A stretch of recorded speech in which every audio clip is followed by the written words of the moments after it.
Hey, what's going on, everybody? It's Tech, and today we're going to be discussing Apple's recent known failures in the smartphone industry. We will be giving credit where it's due, but let's be honest about one thing with iPhones. Their prices are absurd, but not nonsensical. People still buy their phones because people are hooked to Apple, and that's just how it is. According to 9 to 5 Mac, iPhone XS and XS Max sales are doing really well, which is surprising and not very surprising in different manners. People just want their iPhones, and I understand that. However, there aren't any groundbreaking features or unseen unique features on the iPhone that make it worth $1,000 compared to another flagship that will remain unnamed that starts at $720. Obviously, the iPhone XR is a different story from the XS and the XS Max. Before launch, Apple expected the XR to be their best-selling phone, but it actually is flopping pretty bad right now. Apple is even promoting the XR's processing power in the App Store by showcasing some apps that can perform well using the XR's A12 Bionic chip.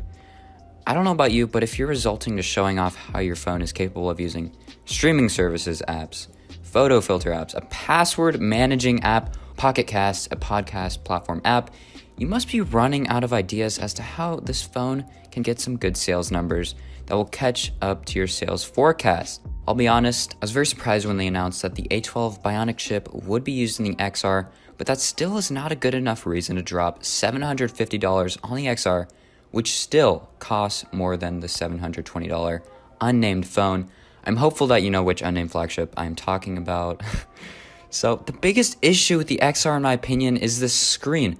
We've seen phones that cost as low as $300 with a full screen display with a notch that have a full 1080p resolution. And of course, I'm talking about the pocophone F1. Amazing phone.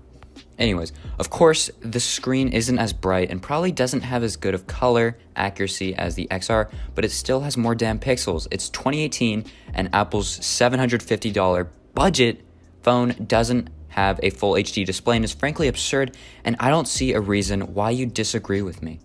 I've seen a video where a fella says that it's not a big deal because you can't notice the difference with pixels that small. But listen, you actually can notice the difference. Before I upgraded to the XS, I had an iPhone 7 and it had the exact same pixels per inch as the XR, which is 326 pixels per inch. The XS, on the other hand, has 458 pixels per inch, and the XS has a way sharper image, and it was the first thing I noticed. When I cloud transferred my 7's files to my XS, I was looking at both screens, and it was not very noticeable, but definitely noticeable. Let's also not forget that the XR still doesn't have an OLED display. Now, this isn't too big of a deal, and you could definitely manage with a well-made LCD display, which is what they're putting in the XR. It's very well made. But again, the XR costs $750, no full HD, no OLED display. Another big letdown, which relates to what's in the box instead of what's in or on the phone, hardware, software, would be the absence of a faster charger. They've been putting the same charger with iPhones for a very long time. I understand that Apple's trying to make a push for wireless charging, but it's still inexcusable that they're only giving us a doinky little charger that fully charges the XS at an embarrassing 3 hours and 29 minutes, which was tested by Forbes. I'll repeat that, 3 hours and 29 minutes in 2018, with a bundle that costs $1,000 minus $1. I remember hearing the rumors a few months back that Apple would actually include a fast charger in the box, which got me and many other iPhone users excited. We were excited because it was believable. It made sense. Why wouldn't they include a fast charger? I mean, it's a $1,000 phone that is faster than any other phone on the market, made by a $1 trillion company. And they actually manufacture fast chargers that they sell with the iPads and with their Macs. There's a whole list of reasons. If you want a fast charger, you're going to have to spend an additional $21 to $80. $21 being the iPad's 12-watt charger and $80 being their 87-watt charger. Obviously, the 87-watt charger will charge your phone the fastest. On top of the $1,000 you spent on your iPhone, there's another price to pay if you want to charge your phone at a normal speed for a $1,000 phone. Other phones that cost $300, just less than the iPhone, include fast chargers. Apple used to start smartphone trends and introduce new ideas to the smartphone world, but now they're playing catch up. And according to rumors, their next model won't even be all that great, which is disappointing news for them and their consumers. I've had an iPhone since the 6, and everything feels the same. Instead of Touch ID, there's Face ID. There's a better camera, slightly better software, but nothing too game-changing. Wireless charging, I don't even use it because it costs extra, and I don't have a problem taking an extra 2 seconds to plug in my phone.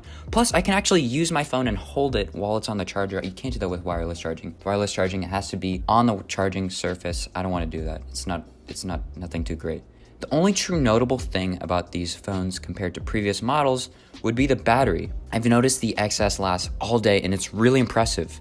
I have seen battery comparisons between the iPhone with its 3,100 milliamp hour battery compared to other flagship phones, such as the Note 9 with 4,000 milliamp hour batteries. The XS actually ended up lasting a lot longer in the video I watched, which is really impressive. It was by a small time frame, but it lasted longer nonetheless. It's also worth mentioning that their phones haven't really had any incidents of blowing up with this technological push for longer battery lives with lower milliamp hour batteries. To end this off, if you completely disregard the fact that these phones cost way too much, the XR and the XS are actually incredible phones. And they are true luxuries, but they aren't luxuries that are worth $1,000. We can wait another year and see if things improve with Apple. I mean, we've been doing that for 3 years, right? The 6 came out, and then the 6 II, and 6 III, and I'm talking about the iPhone 7 and 8. And they finally came out with the X, which truthfully should have been developed and released a year earlier for Apple to stay in front of the line, but it still lived up to what consumers wanted and sold really well. Now they're behind, and it'll take profuse amount of work, innovation, and marketing for Apple to get their reputation back and to be able to live up to their good old think different motto. I should go get that on a t-shirt or something. Thanks for watching the video, guys. If you like the content you're seeing, drop a like.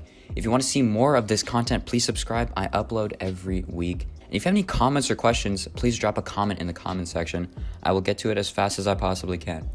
Thanks for watching. Peace out.